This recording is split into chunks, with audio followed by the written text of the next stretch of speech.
ਇੱਕ ਹੋਰ ਹੈ ਅਰਥ ਟੂ ਡਾਊਨ ਹੈ ਬੰਦਾ, ਆਦਲ ਜੱਟ ਜੀ ਕੀ ਕਹੋਗੇ ਦੇ ਬਾਰੇ ਚ? ਜੀ ਹਰ ਗੱਲ ਹੈ ਜੀ, ਬਿਲਕੁਲ ਮਾਸ਼ਾਅੱਲਾ।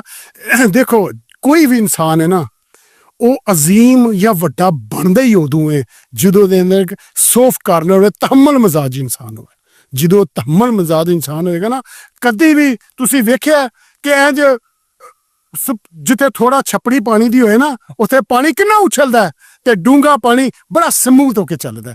ਇਨਸਾਨਾਂ ਦਾ ਵੀ ਇਹ ਗੱਲ ਹੈ, ਇਹ ਇੱਕ ਵੱਡਾ ਬੰਦਾ ਹੈ, ਠਹਿਰਿਆ ਹੋਇਆ ਬੰਦਾ ਹੈ, ਤੇ ਉਹ ਇਨਸ਼ਾਅੱਲਾ ਤਾਲਾ ਅੱਲਾਹ ਤਾਲਾ ਨੂੰ ਭਾਗ ਵੀ ਲਾਏ ਨੇ, ਅੱਲਾਹ ਤਾਲਾ ਨੂੰ ਇੱਜ਼ਤ ਦੇ ਰਿਹਾ, ਤਰੱਕੀ ਦੇ ਰਿਹਾ, ਔਰ ਉਹ ਉਹਦੀ ਕੋਈ ਨਾ ਕੋਈ ਉਹਦੇ ਚ ਕੁਆਲਿਟੀ ਹੈ ਕਿ ਅੱਲਾਹ ਤਾਲਾ ਨੂੰ ਇਸ ਤਰ੍ਹਾਂ ਤੋਂ ਆਜਜ਼ੀ ਹੈ, ਆਜ਼ੀ ਹੈ ਸਭ ਤੋਂ ਵੱਡੀ, ਕਿ ਇਸ ਮਕਾਮ ਤੇ ਰਹਿ ਕੇ ਉਹ ਇੱਕ ਆਜ਼ੀ ਦੇ ਕੰਮ ਕਰ ਰਿਹਾ, ਔਰ ਪੋਜ਼ਿਟਿਵ ਮਾਸ਼ਰੇ ਚ ਪੋਜ਼ਿਟਿਵ ਚੀਜ਼ਾਂ ਦਾ ਸਬਬ ਬਣ ਰਿਹਾ, ਸ਼ਰ ਦਾ ਸਬਬ ਨਹੀਂ ਬਣ ਰਿਹਾ। ਇਹ ਤੱਕ ਮੇਰੇ ਕੋਲ ਨੌਲੇਜ ਹੈ, ਉਹਨੇ ਕਦੇ ਬੱਚੇ ਨੂੰ ਵੀ ਤੂੰ ਕਰਕੇ ਨਹੀਂ ਬੁਲਾਇਆ, ਉਹਨੇ ਵੀ ਉਹਨੇ ਆਪ ਕਰਕੇ ਬੁਲਾਇਆ।